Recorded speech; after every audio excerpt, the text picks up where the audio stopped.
Hey, hey, hey, happy Monday morning. So I am Angie Rose with Angie Rose Health Coaching, and I'm really excited to be here this morning with you as we are starting a new topic this month on your metabolism. So some of you have been reading the tips this week. Some of you have purchased my ebook, which I'm going to share with you a little bit later about.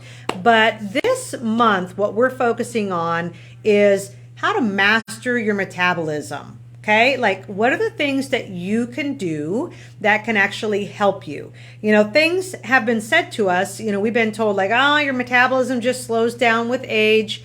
True, okay, but that doesn't mean epic failure just because your metabolism is supposed to slow down a little bit. We have many things that we can be doing that actually help benefit our metabolism and help us to move forward. So today I'm going to talk with you about 7 things you might be doing in your everyday life that are actually slowing down your metabolism, okay? They're sabotaging your metabolism. So, all right, like I said, if you don't already know me, I'm Angie Rose with Angie Rose Health Coaching, and you've probably liked my page either because you've seen my ads or you have been a client or you're a friend of a client. I hope that you get something out of this page every day, but especially check in on Mondays or a little bit afterwards to watch these videos. I would love you to like, comment, and share if you would. All right, guys, so let's get started on that list. So today I said I can't talk. It's Monday. Words are hard today. So we're going to talk about 7 things you're doing that is sabotaging your metabolism. So number 1, believe this or not, is you're not eating enough. Okay? You're not eating enough. Your body is very, very smart when it comes to calories in, calories out, the fuel that you are feeding, or the logs that you're stoking or stoking the fire with, right? Like, I want you to think about this. I used this as an example the other day with one of my clients is that, like when you are starting a campfire, okay, you're going to put different types of, let's say, logs on the fire. We're going to put some twigs on the fire. We're maybe going to put a little grass on the fire because it's a catch quick, right? That is going to get the fire started and get the fire going. But those logs, guys, those logs that are actually our meals are what is going to help get that metabolism fired up. Okay? So I want you to think about when you eat less fuel than you burn, your body can make itself even more efficient, which in general, that's a pretty good thing. We know that it's pretty good. But the problem with this is, guys, is when we eat way too little, the body has to adapt and slow everything down because its biggest goal is survival. So if you are starving yourself more often than not, you're going to lose weight at first. But in the long run, we want to look at the big picture of what's going to happen when you're losing weight or trying to lose weight is the body is going to adapt, okay? So I want you to think about this. It will lower the amount of calories that it needs to function because you've now pulled your calories down so low that it's going to shunt the energy or put the energy where it needs to go in order to survive at its best. But in this process, sometimes then the body begins to store fat. So I want you to think about this. Number 1 is this can happen if you exercise a lot and you don't ramp up the amount of calories that you're consuming or your food intake to match it. Number 2, you undereat every single day. Or number 3, you go on a lot of diets. Your body gets confused and it's like, is she feeding me? Is she not feeding me? What's happening here? Or he, I should say. But there are a lot of ways that we don't eat enough. Okay, so sometimes we actually need more food. Now, think about that and how you're living your life. Number 2 is you're sabotaging your metabolism when you skip meals all the time or you skip different meals. I know that intermittent fasting is an amazing thing, and it does do a lot of healing for the body. Don't get me wrong.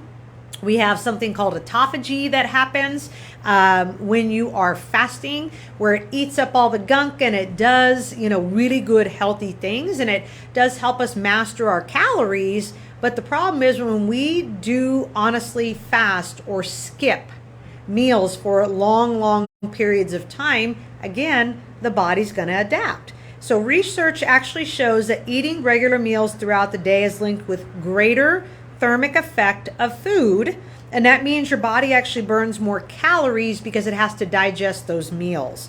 So also eating on a regular schedule helps manage your blood sugar levels, which really is a biggie when it comes to your health, to having the most energy and your metabolism working on point. Okay. The number 3 thing that actually sabotages your metabolism is you don't lift weights. I know that a lot of you ladies love your walking, your biking, your whatever else you're doing. That is all cardio, because you look at the calorie burn that you're getting from that versus maybe doing weights, and it takes a little bit more to burn those calories. But strength training actually boosts your metabolism because it takes more calories to maintain muscle mass than it does body fat. Okay, so I want you to understand that it actually burns more calories in the long run when we have muscle. That is the beautiful thing.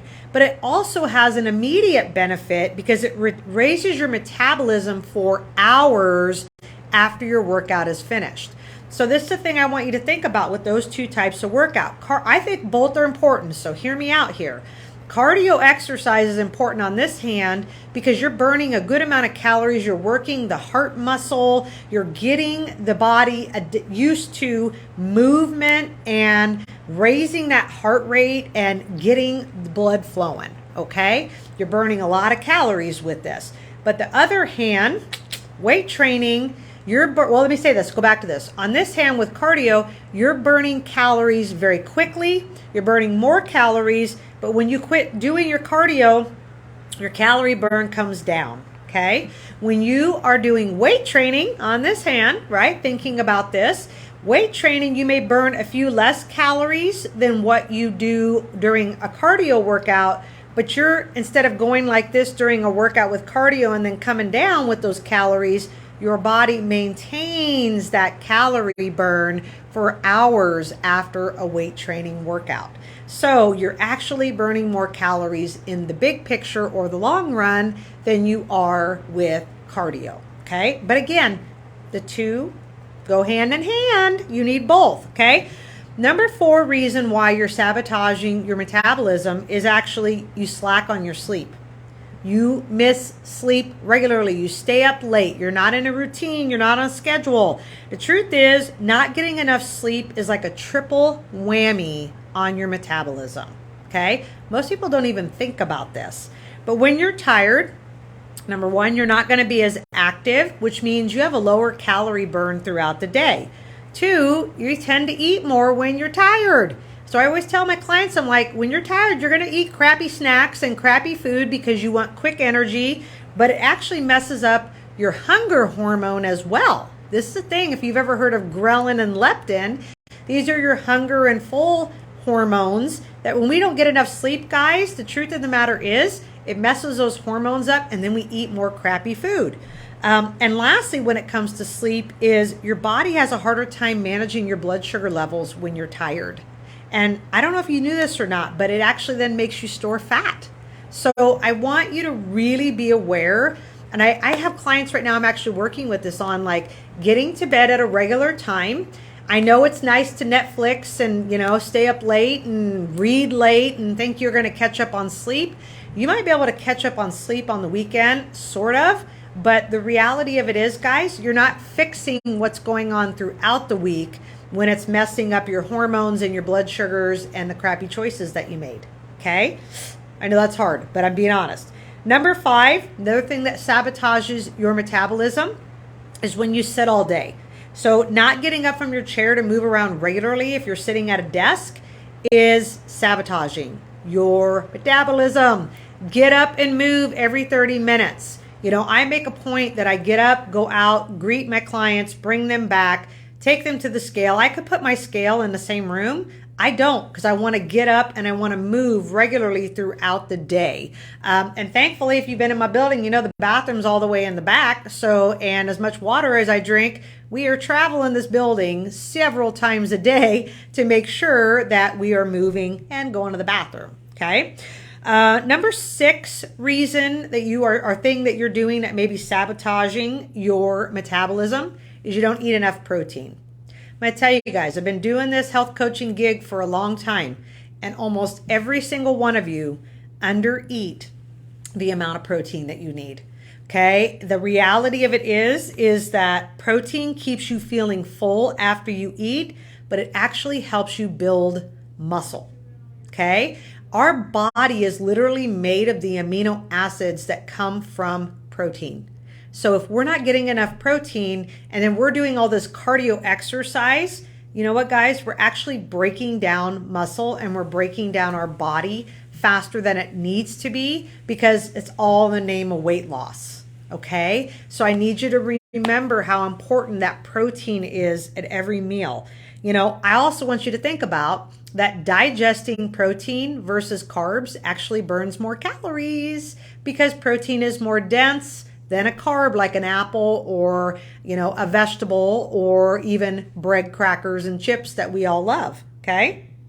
So there are some different versions out there of what they will tell you, whoever they are, of how much protein you should be getting in. And really it's 0.73 and 1 gram of protein for every pound of your weight. Okay, so there's some metric version there that you can go look for. How much protein should I be getting in?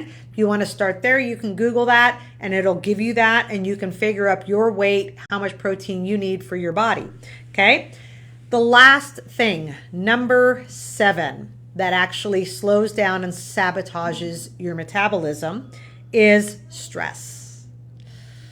Believe it or not, if you get stressed out a lot, it actually lowers your metabolism.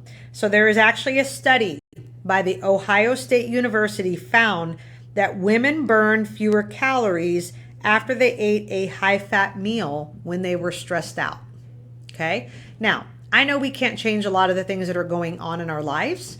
Things are going to happen. People are going to happen. Stuff happens. But what we can change is how we respond to it, and we can choose joy and choose not to be stressed, okay?